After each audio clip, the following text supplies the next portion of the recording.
Yo les postes, bienvenue dans cette nouvelle vidéo après cette nuit très difficile. Le Paris Saint-Germain s'est incliné une nouvelle fois à Rennes 1-0 face à un très bon Rennes, mais à un Paris Saint-Germain complètement catastrophique, nullissime.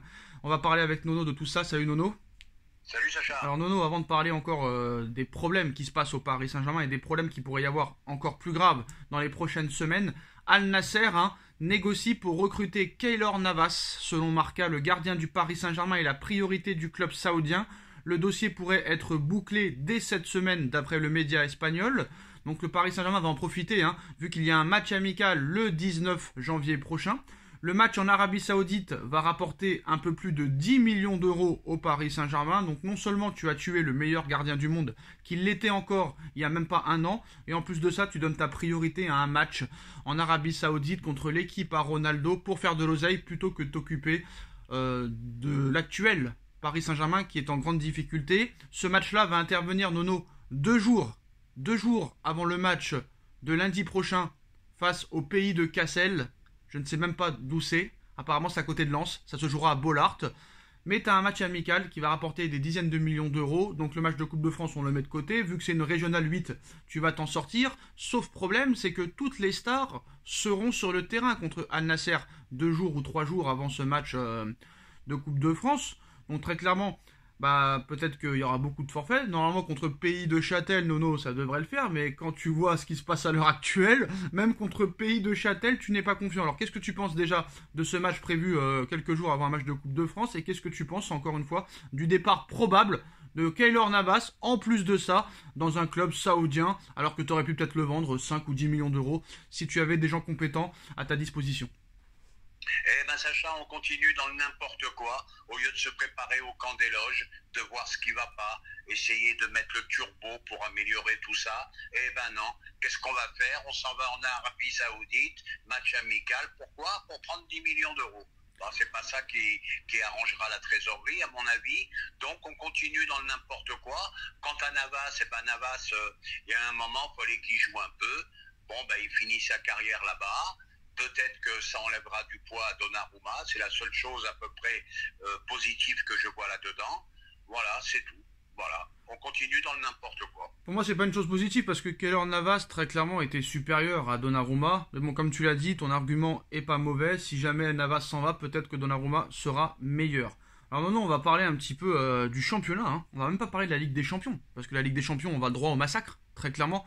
Tout le monde à 99% hier, que ce soit les supporters, les commentaires de toutes sortes de réseaux, les journalistes, les médias, sont d'accord pour dire qu'ils ne voient pas comment Paris peut s'en sortir contre le Bayern de Munich. Mais en plus de ça, Nono, ça va encore plus loin. Parce que non seulement personne n'y croit contre le Bayern, mais en plus de ça, on commence très clairement à se poser des questions de savoir si le PSG va vraiment finir champion de France avec les matchs qu'enchaînent Lens et l'Olympique de Marseille qui sont en pleine bourre et qui n'auront pas de Coupe d'Europe à jouer. Donc leur seul objectif sera le championnat de France. Le Paris Saint-Germain va avoir un calendrier complètement fou dans les semaines à venir. Dans quelques semaines, tu enchaîneras Lille qui est en pleine bourre et qui procure un très beau jeu. L'AS Monaco juste avant, à Monaco, qui t'a mis en grande difficulté quand tu étais en pleine bourre le premier mois. Tu enchaîneras avec le Bayern de Munich au Parc des Princes. Quelques jours plus tard, tu affronteras l'Olympique de Marseille, où je pense que ça va être la Bérésina, pour après enchaîner avec le Bayern de Munich encore une fois. Là, Nono, très clairement, il y a énorme danger. En plus de ça, le match contre Monaco est 3 jours avant le match contre le Bayern, donc on sait très clairement que contre Monaco, ce ne sera pas l'équipe type, mais qui va quand même devoir peut-être la mettre. Et comme tu ne peux pas compter sur le banc, ce qui risque d'arriver dans cette période de février-mars risque d'être cataclysmique pour le Paris Saint-Germain. Et ça, il faut s'en rendre compte.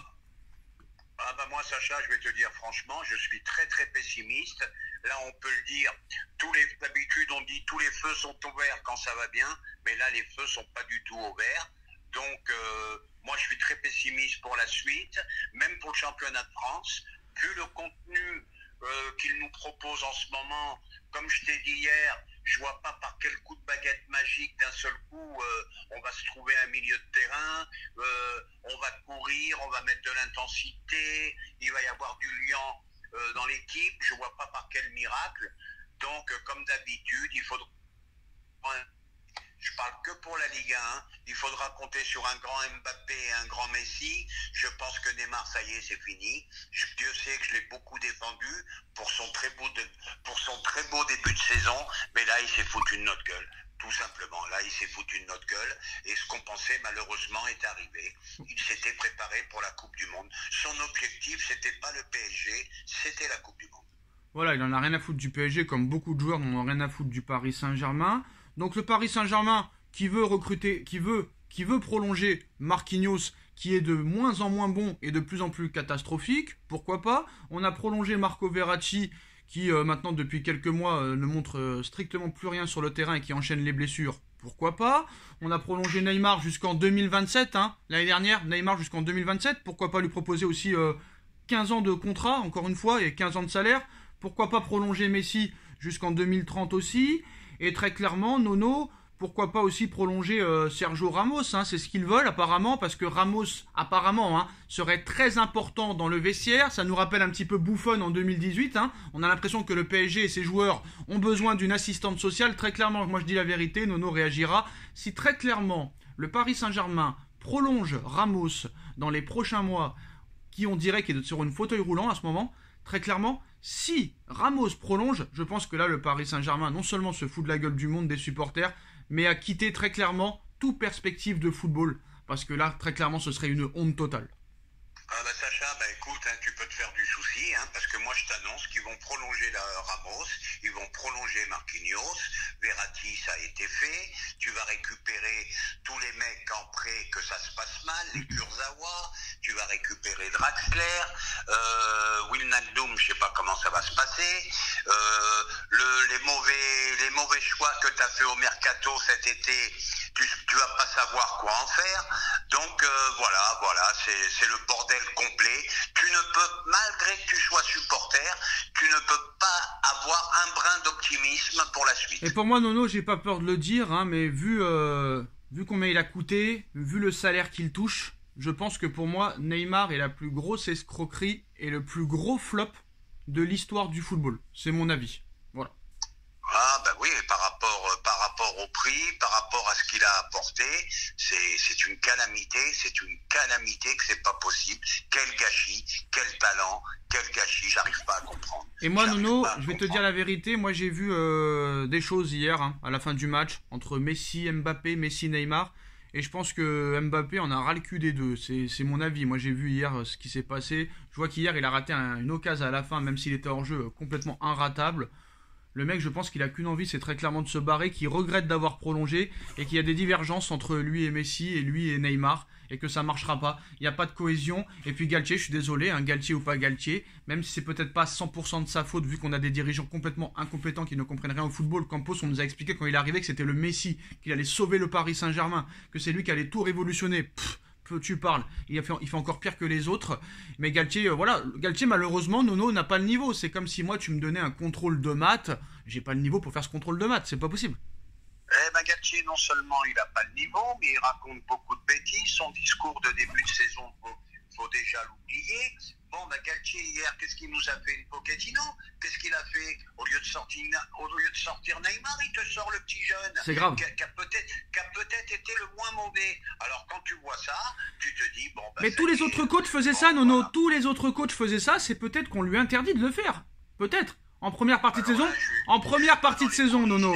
Nono, en première partie de saison. Nono, en première partie de saison, on lui dit tu peux sortir Neymar, Mbappé, Messi parce qu'il y a une Coupe du Monde, il faut très clairement bien s'en occuper, tout ça. Mais là, maintenant que la Coupe du Monde est finie, très clairement, voilà, on veut qu'il reste jusqu'à la fin sur le terrain, on veut vendre des maillots, on veut promouvoir encore plus le Paris Saint-Germain. Donc c'est comme ça que ça se passe. Et autre chose, Nono, très clairement, j'ai envie de te dire que là, vraiment, ça va être catastrophique, mais je pense qu'en plus de ça, après le crash qui va se passer dans quelques semaines, rien ne changera encore une fois après. C'est ça moi qui me fait rire et qui m'attriste en même temps. Mais ça fait des années que ça joue mal au PSG.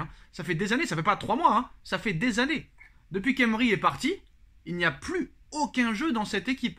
Depuis 2018, il n'y a plus aucun jeu dans cette équipe.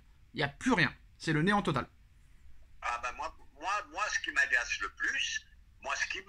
plus, c'est que les joueurs qui sont bons ailleurs, dès qu'ils arrivent à Paris, c'est fini. Il n'y a plus rien. Ça faudra m'expliquer un jour pourquoi à Paris on n'arrive pas à courir, pourquoi à Paris on n'arrive pas à mettre de l'intensité, pourquoi Paris ne fait plus peur à personne. Voilà, contre Angers, ça a été une calamité. Alors non, on va pas répéter les mêmes choses, on connaît l'histoire. On va parler des dernières infos. Hein. Les fans de la Juve réclament Zinedine Zidane, très clairement. Jürgen Klopp assume sa part de responsabilité. Peut-être que c'est la dernière année de Jürgen Klopp à Liverpool, donc peut-être qu'il y aura des choix. Moi, Nono, la dernière chose dont je voudrais revenir, non seulement pour moi, il n'y a pas de grand coach de renommée mondiale qui viendra au Paris Saint-Germain, parce que sinon ça aurait déjà été le cas depuis plusieurs années, avant les Emery, avant les Tuchel, avant les Pochettino. Et en plus de ça, je pense que là, avec ces dirigeants-là, tu peux mettre n'importe qui, Guardiola, Klopp, Zidane, etc., même Deschamps. Je pense que non seulement ils ne voudraient pas signer, mais même si jamais ils voudraient signer, tous ces mecs-là, ils n'y arriveront pas. Parce que ces mecs-là sont dans un confort, où jamais ils quitteront le Paris Saint-Germain. Donc ce qui va se passer au Paris Saint-Germain dans les prochaines années, ce sera le néant total, complètement. Ah ben moi je vais te dire une chose. À ton avis, pourquoi Zidane il n'est pas venu? Parce qu'il n'est pas d'accord comment la direction fonctionne. Mais pas que Zidane, tous. Voilà. Pas que Zidane. Quand Simeone il a refusé, quand Guardiola il a refusé, quand Mourinho il a refusé, quand Klopp il a refusé, quand Capello a refusé, comment ils ont viré Ancelotti. On va pas revenir, on connaît les problèmes. Par contre, Nono, la seule chose que j'apprécie, excusez-moi, chez Galtier, c'est que hier, après le match, il était vraiment très mécontent et qu'il a vraiment haussé le ton. Ça, c'est quand même la seule chose qu'on peut lui accorder, alors que lui, Pochettino, voyait que des bons matchs à la fin du match, il voyait que des bons matchs, lui, Pochettino. Au moins, monsieur Galtier avoue que ça joue très mal, qu'il y a des problèmes au niveau offensif, au milieu de terrain, machin. Si les dirigeants ne veulent pas recruter, c'est pas de sa faute non plus. Hein. Voilà. Ah bah, à la différence de Pochettino, voilà. Et heureusement d'ailleurs, voilà. il parle quand même football en conférence de presse. Voilà. Pochettino, c'était vite fait, il n'avait rien à dire. Donc, mais maintenant, je vais te dire autre chose. Je pense que Galtier ne fera pas plus d'un an au PSG. Ouais, mais si c'est pour prendre Domenech derrière, ce n'est pas la peine. Voilà, c'est toujours la même chose. Donc, c'est un petit peu un débat sans fin. Donc, on va terminer un petit peu ça maintenant aujourd'hui. Peut-être qu'on aura d'autres informations dans les prochaines heures. Dites-moi en commentaire ce que vous en pensez. On like, on partage, on commente, on s'abonne. Et on se retrouve très vite pour une nouvelle vidéo. Merci Nono, merci à tous. Tchuss. Merci, tchuss.